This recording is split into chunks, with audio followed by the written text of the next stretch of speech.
પેટલા તાલુકાના ધર્મજ ગામમાં છેલ્લા 5-6 દિવસથી કમળાના સસ્પેક્ટેડ કેસો આવી રહ્યા છે, જે પ્રાઇમરીલી પ્રાથમિક દ્રષ્ટિએ કન્ટેમિનેટેડ વોટરથી, પ્રદૂષિત પાણી પીવાથી અને મેઇનલી સોર્સ કન્ટેમિનેટેડ વોટર છે, જેનો અત્યારે લગભગ 72 જેટલા સસ્પેક્ટેડ કેસો આવ્યા છે, 19 જેટલા દર્દીઓ એડમિટેડ પણ છે. તમામ સમગ્ર ગામમાં જે અફેક્ટેડ એરિયા છે, તમામ અફેક્ટેડ એરિયામાં ડોર ટુ ડોર સર્વેલન્સ, જે ઘર ટુ ઘર જઈને સર્વેલન્સ કરવાનું છે, જે ક્લોરીન ટેબ્લેટનું વિતરણ, ક્લોરીન ટેબ્લેટ કઈ રીતે યુઝ કરવાનું, પાણી દર વખત ઉકાળીને પીવાનું, સમગ્ર ગામમાં લાઉડસ્પીકરથી, જગ્યા નોટિસ બોર્ડ પરથી અને ડોર ટુ ડોર જે આરોગ્યની તમામ ટીમો, પંચાયતની ટીમો દ્વારા લોકોને માહિતગાર કરવામાં આવી રહ્યો છે.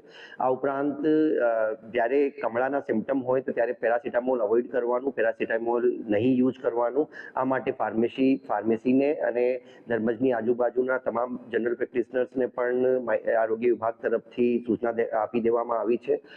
પંચાયતની ટીમ દ્વારા જેટલા પણ ગામમાં લીકેજીસ આઈડેન્ટિફાઈ થયા હતા, મોટાભાગના લીકેજીસ ઓલરેડી અટેન્ડ થઈ ગયા છે. હજુ જે બાકી લીકેજીસ છે, આના ઉપર પણ યુદ્ધના ધોરણે કામગીરી થઈ રહી છે.